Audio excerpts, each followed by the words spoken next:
काजी साहब के लिए जगह पूरी दुनिया में बहुत तंग है पीटीआई के सपोर्टर्स की वजह से। जाफरी साहब, मैंने आपका आर्टिकल भी पढ़ा। आप जाहिर है काजी साहब जब गए हैं तो एक बड़ा डिवाइसिव एक ओपिनियन है काजी साहब के बारे में। कुछ लोगों का ख्याल है, खुसूसन सियासी जमातें तो तारीफें करते नहीं थक रहे कि काजी साहब ने एक सही डेमोक्रेट का किरदार अदा किया है, बहुत कमाल के जज थे। लेकिन आपका मैंने आर्टिकल पढ़ा, बहुत से दूसरे लोग काजी साहब पर बहुत तनकीद कर रहे हैं कि उन्होंने कोई अन्नी पा दी है, अगर हम पंजाबी का लफ्ज इस्तेमाल करें तो।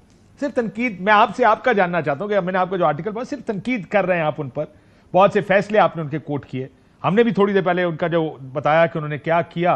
बहुत से फैसले कोट हो रहे हैं कि यहां काजी साहब के फैसलों पर बड़े सवालिया निशान है। उसको अच्छी बातें भी की काजी साहब ने अपने 13 महीने के दौरे इक्तदार में, अगर हम उसको कहा जाए दौरे इक्तदार। काश साहब बहुत शुक्रिया, आपने मौका दिया। सर अच्छी बातें यकीनन की होंगी, उनकी अच्छी बातें करने के लिए हुकूमत अल्हम्दुलिल्लाह मौजूद है, लिहाजा हमारे ऊपर फिर ठहरती यही है कि उनके काम का तनकीदी जायज़ा लिया जाए। मेरे ख्याल में काजी साहब ने जो ये सुनी अनसुनी और कही अनकही और देखी अनदेखी करते थे, आई थिंक ये सबसे बड़ा उनका जुर्म था और वो हम सबको इज्तिमाई तौर पर बेवकूफ़ समझ के आगे बढ़ जाया करते थे। आई थिंक इसके ऊपर जितनी बात की जाए कम है। यानी जो तवातुर से क़यास राई तो एक चीज़ होती है, लेकिन तवातुर से जो चीज़ प्रूवेबल है वो मई के अंदर मंसूर अली शाह साहब की जब बेंच रिज़र्व सीट्स के केस को कमेटी की तरफ भेजते हुए उसके इलेक्शन कमीशन का फ़ैसला मुअत्तल कर देती है, जिसकी वजह से जो 2/3 मसनूई अक्सरियत उस वक्त बनाई थी वो ख़त्म हो जाती है। तो काजी साहब का उस वक्त राय होती है, मई के फ़ैसले के बाद जून में राय होती है कमेटी में कि अब एक बेंच ऐसी बनाते हैं कि जिसके अंदर कोई भी चीफ जस्टिस ना बैठे, क्योंकि हुकूमत एक आइनी तरमीम पे काम कर रही है जो कि आइंदा आने वाले चीफ जस्टिस की और तमाम चीफ जस्टिस की मुद्दत मुलाजमत के हवाले से होगी। तो यानी उस वक्त वो मंसूर अली शाह साहब से ये केस हटवाने के लिए ये एक रिकमेंडेशन दे रहे थे।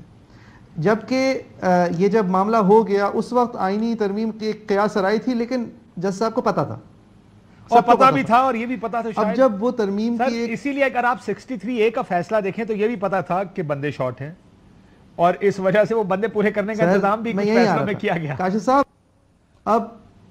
अब 26वीं तरमीम एक दफा कोशिश हो जाती है सितंबर में, उसका मुसव्वदा सामने आ जाता है। तारड़ साहब हमें घोल के इस तरह पिलाने की कोशिश कर जाते हैं जैसे ये तो बहुत ही बेहतरीन कोई चीज है। उसके टॉपिक जो है वो सबके सामने है। अब उसके बाद 63A की जब बेंच बनाते हैं काजी साहब, अव्वल तो वो बन नहीं पा रही थी, तो कमेटी जो बना रही थी उसी की हैयत तब्दील करवा दी ऑर्डिनेंस करके प्रेसिडेंट ने।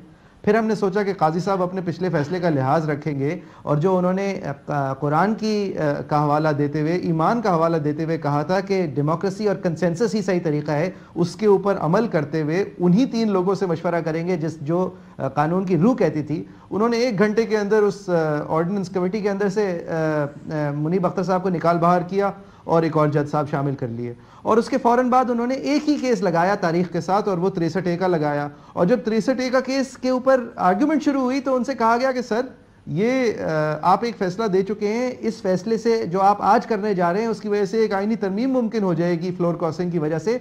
तो काजी साहब ने उस वक्त फरमाया अक्टूबर में अब कि कौन सी आइनी तरमीम, मुझे तो आइनी तरमीम का पता ही नहीं है। भाई वही आइनी तरमीम जो आप खुद कह रहे थे होने वाली है जून में। तो बाकी सारी बातें ये था, आप जानते हैं, लेकिन ये एक ऐसा पॉइंट है।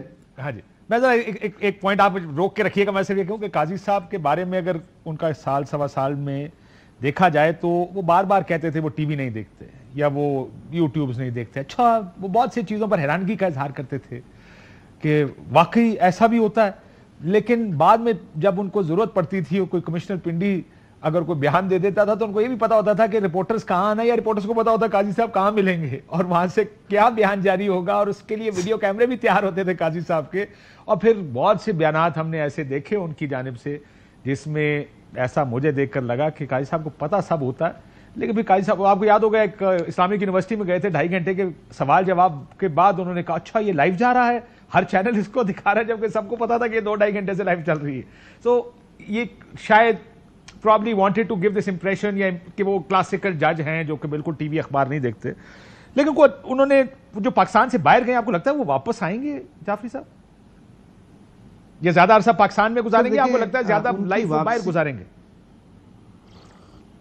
सर मैं इस पे क़यास राय नहीं करना चाहता, लेकिन मैं समझता हूँ काजी साहब के लिए जगह पूरी दुनिया में बहुत तंग है पीटीआई के सपोर्टर्स की वजह से।